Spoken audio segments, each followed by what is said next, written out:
Pemirsa, varian baru SARS-CoV-2 B11529 atau Omicron hingga Minggu 28 November terdeteksi di 13 negara. Baik itu yang mengonfirmasi kasus maupun dugaan dari varian itu.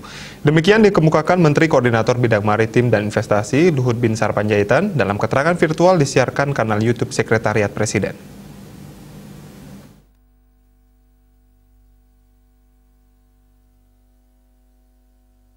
Dipantau dari Denpasar, Luhut menyebut sejumlah negara yang mendeteksi varian yang sudah dinyatakan sebagai Variant of Concern (VOC) oleh WHO.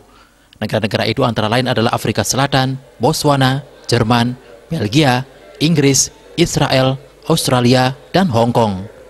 Melihat distribusi negara-negara tersebut, Indonesia tidak bisa mengesampingkan bahwa varian Omicron ini sudah menyebar ke lebih banyak negara lagi. Menyikapi perkembangan saat ini, Koordinator PPKM Jawa Bali tersebut menyampaikan, pemerintah mengumumkan kebijakan melarang masuk WNA yang memiliki riwayat perjalanan selama 14 hari terakhir ke negara-negara di Afrika, yaitu Afrika Selatan, Botswana, Angola, Zambia, Zimbabwe, Malawi, Mozambik, Namibia, Eswatini, Lesotho, dan Hong Kong. Kebijakan ini akan diberlakukan dalam 1 kali 24 jam.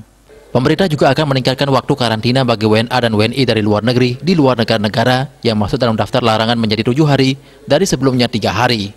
Kebijakan karantina akan diberlakukan mulai tanggal 29 November 2021 pukul 00.01 WIB. Munculnya varian Omicron ini dan ancaman peningkatan kasus akibat Nataru.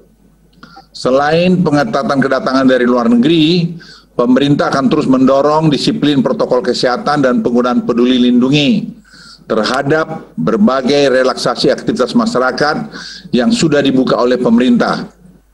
Disiplin protokol kesehatan yang akhir-akhir ini mengalami penurunan dibandingkan bulan-bulan sebelumnya.